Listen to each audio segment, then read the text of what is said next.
नमो तस्से भगवतो अर्हतो सम्मा सम्बुद्धस्से द्वितीयम्पि धम्मं शरणं सिद्धापदं कि मैं हिंदू धर्म के किसी भी त्योहार को नहीं मनाऊंगी। मैं 25 दिसंबर को अपना पर्व मानूंगी। मैं बाबा साहेब की द्वारा दिलाई हुई 22 प्रतिज्ञाओं का अपना धर्म मानूंगी। ऐसी मैं बाबा साहेब को साक्षी मानकर शपथ लेती हूँ।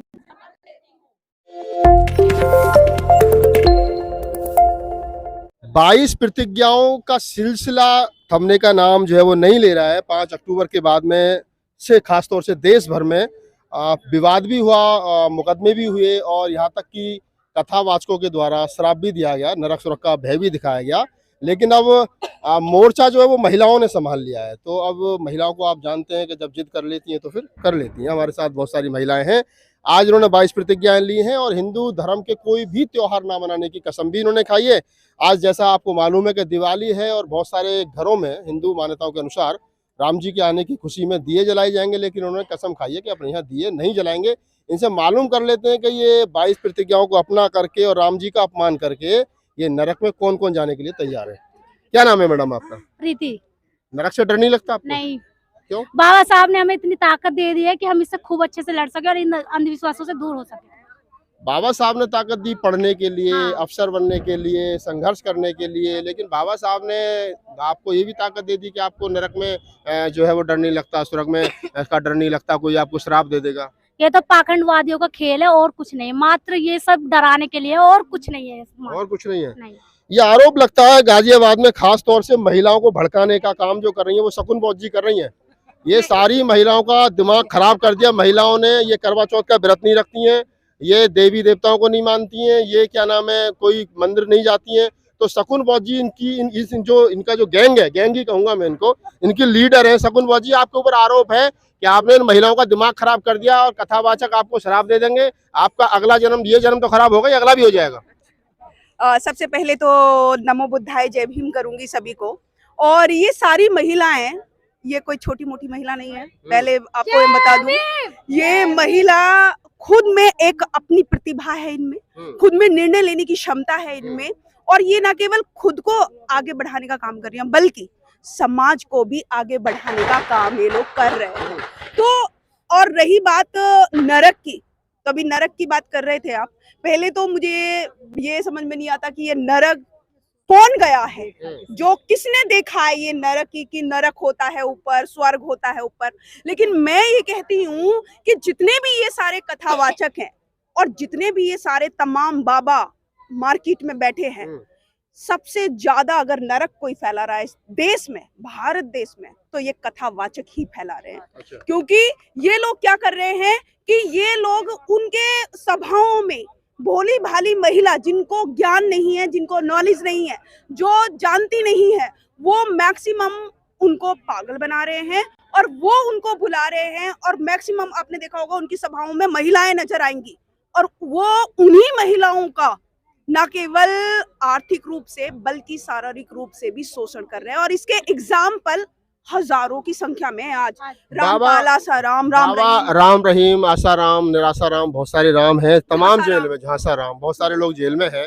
उसके बावजूद भी वहां पर महिलाओं की बहुत भीड़ है। आप कह रहे हैं कि मतलब क्या कारण है? कुछ ना कुछ तो चुंबकीय शक्ति होगी जो लाखों की संख्या में लोग जा रहे हैं, धूप में बैठे हैं, क्या कारण? नहीं, आसाराम जी कहते थे कि उनका डायरेक्ट ईश्वर से कनेक्शन है, ऐसा वो कहते थे। आजकल एक नए बाबा और आ गए। सुनिए तो उनकी बात में बता देती हूँ। वो कहते थे कि मेरा तो डायरेक्ट ईश्वर से कनेक्शन है, मैं तो मतलब वो मुझे संदेश देता है तो मैं इस लोगों को संदेश देता हूँ।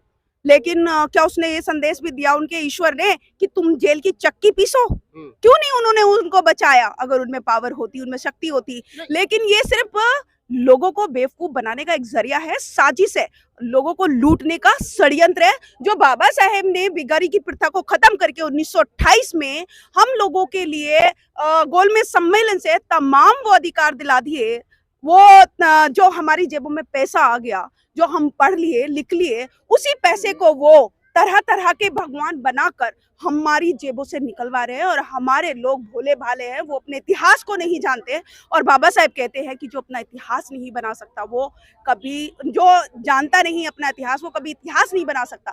तो अब हमारा समाज इतिहास को जान रहा है, पढ़ रहा है, लिख रहा है। अब आप ये 22 प्रतिज्ञा दिलवा करके, और आज आज दिवाली है और अपने घर में अंधेरा रख करके कौन सा इतिहास बना रहे हो? ये हम अपने घर में अंधेरा नहीं रखेंगे, लेकिन फालतू में हम उसकी खुशी क्यों मनाएं जिसने हमारे लिए आज तक कुछ किया ही नहीं, जिसने हमारे पूर्वजों को मौत के घाट उतारा, उसकी खुशी हम क्यों मनाएं? हम नहीं मनाएंगे। और नॉर्मली जैसे लाइट जलती है वैसे अपने घर में लाइट जलाएंगे। जैसे अच्छा, तो खीर पूड़ी भी नहीं बनाओगे आप? कुछ पकवान भी नहीं बनाएंगे, बिल्कुल भी नहीं बनाएंगे। और बनाएंगे, खीर पूड़ी भी बनाएंगे, सब कुछ बनाएंगे, लेकिन आज के दिन तो नहीं। ये हमारे अंतानी जी आए थे इस खुशी में, कहा गाजियाबाद में खीर पूड़ी खाएंगे, अब आप कह रहे हो नहीं खिलाएंगे। तो अभी अंतानी जी ने 22 प्रतिज्ञाओं की एक स्वादिष्ट खीर खाई होगी हमारे साथ में। 22 प्रतिज्ञाओं की स्वादिष्ट खीर खाई है। शकुन बौद्ध जी हैं, इस गैंग की लीडर हैं। ये गैंग कहूंगा, ये मनुवादियों के लिए खतरनाक गैंग है। क्या नाम है आपका? गीता बौद्ध। गीता बौद्ध जी, आप कहाँ से आई हैं? हम आए हैं गरिमा गार्डन गाजियाबाद से। गरिमा गार्डन गाजियाबाद से आप आई हैं, तो बताइए थोड़ा सा, आप ऐसे निकल करके आ गई हैं, तो आपको नहीं लगता कि आपको बच्चों के साथ रहना चाहिए, त्योहार मनाना चाहिए? यहाँ आप घूम रही हैं इस प्रकार से, आपके ससुराल वाले, आपके सास ननद रोकती नहीं आपको? नहीं, मुझे कोई नहीं रोकता। और सबसे अच्छा तो मुझे बाबा साहब का मिशन लगता है, क्योंकि इसमें हमें आराम से अच्छी, मतलब हर तरह की आज़ादी मिली हुई है ना। तो हम उस पाखंडवाद में अब आने वाले हैं, पता चल चुका है हमें, इसलिए बाबा साहब के मिशन में ही रहेंगे अब हम। कुल मिला के सब महिलाएं जो हैं पाखंडवाद को छोड़ चुकी हैं और पाखंडवाद से बाहर निकल चुकी हैं। ये कह रही हैं कि अब हमें बाबा साहब का जो मिशन मूवमेंट है वो अच्छा लगता है। गाजियाबाद में दो लोगों की मैं बिल्कुल तारीफ करूंगा यहाँ, रमेश चंद्र गौतम जी, जिनको मैं लगभग पिछले 15 वर्षों से 20 वर्षों से जानता हूँ, जिन्होंने ग्राउंड लेवल पर बहुत ज्यादा काम किया। और उसके बाद में महिलाओं में शकुन बौद्ध जी भी 3-4 साल से बहुत ज्यादा काम कर रही हैं।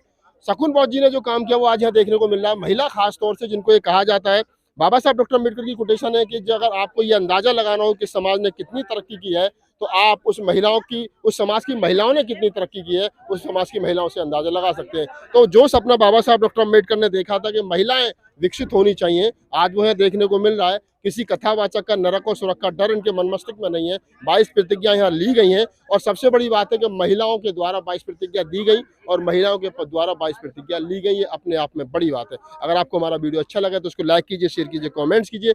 नए हो तो हमारे यूट्यूब चैनल को सब्सक्राइब कीजिए, फेसबुक पेज पर हो तो हमें फॉलो कीजिए। मैं राहुल नागपाल, कैमरामैन पुनीत गौतम के साथ, गाजियाबाद। नमो तस्से भगवतो अर्हतो सम्मा संबुद्धस्से द्वितीयाम्पि धम्मं